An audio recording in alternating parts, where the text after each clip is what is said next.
కంచగచ్చిబౌలిలో చెట్ల నరికివేతపై supreme stay తదుపరి ఆదేశాలు ఇచ్చే వరకు పనులు చేయొద్దని ఆదేశం. సుప్రీంకోర్టు స్టేని స్వాగతించిన బీఆర్ఎస్ బీజేపీ. భూముల వివాదంపై మంత్రుల కమిటీ, విద్యార్థులు, ప్రజా సంఘాలతో సంప్రదింపులు. కమిటీ ఏర్పాటు చేస్తూ సీఎం రేవంత్ ట్వీట్. త్వరలో ప్రజాప్రతినిధుల పల్లె నిద్రకి శ్రీకారం. జలహారతి కార్పొరేషన్ ఏర్పాటుకు నిర్ణయం. అనకాపల్లి జిల్లాలో మరో ప్రైవేటు కోర్టు. హైదరాబాద్లో పలుచోట్ల భారీ వర్షం, రోడ్లు జలమయం కావడంతో ట్రాఫిక్ జామ్. మూసీలో చిక్కుకున్న ఇద్దరిని కాపాడిన రెస్క్యూ టీం. ఏపీలో పలు జిల్లాల్లో అకాల వర్షాలు. కడపలో అరటి, బొప్పాయి పంటలకి తీవ్ర నష్టం. పిడుగులకి 2 మృతి, 7గురికి గాయాలు. వరంగల్, నల్గొండ జిల్లాల్లో పంట నష్టం. ఆదిలాబాద్లో మొక్కజొన్న, మిర్చి రైతుల ఆవేదన. తెలంగాణలో పిడుగులు పడి 3 దుర్మరణం. రెడ్ బుక్ అంటే రాజారెడ్డి రాజ్యాంగం కాదు, అందులో చట్టాన్ని ఉల్లంఘించిన వాళ్ళ పేర్లే ఉంటాయి. రెడ్ బుక్ కి భయపడితే తప్పు చేసినట్లేనన్న లోకేష్. చంద్రబాబుతో సింగపూర్ బృందం భేటీ. అమరావతిలో సింగపూర్ భాగస్వామ్యంపై చర్చ.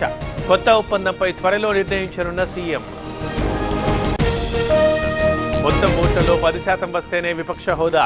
60 రోజులు డుమ్మా కొడితే ఎమ్మెల్యే పదవి గోవిందా. వైసీపీ ఎమ్మెల్యేలు చాటుగా సైన్ చేస్తున్నారన్న స్పీకర్.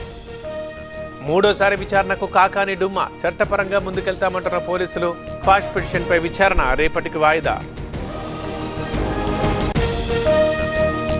రాప్తాడ్లో మళ్లీ ఫ్యాక్షన్ గొడవలు రేపొద్దు. తలుచుకుంటే మీ ఇళ్లు కూల్చేస్తా. తోపుదుర్తికి పరిటాల సునీత వార్నింగ్. వక్ఫ్ సవరణ బిల్లు రాజ్యాంగ విరుద్ధం. ఇది భారతదేశ ఐక్యతపై జరిగిన దాడి. వక్ఫ్ భూములు కాజేయడానికేనన్న షర్మిల.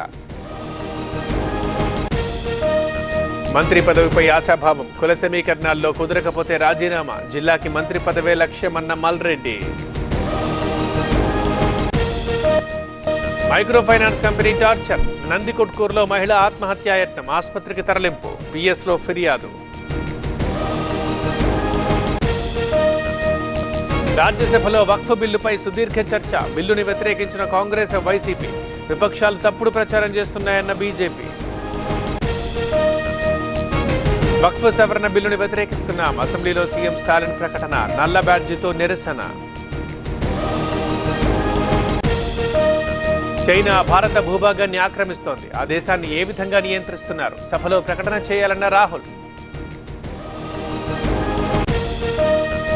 అభివృద్ధి వాదాన్ని నమ్ముతామన్న మోదీ. థాయిలాండ్ ప్రధానితో చర్చలు, ఒప్పందాలు. థాయ్ రామాయణాన్ని చూసిన మోదీ.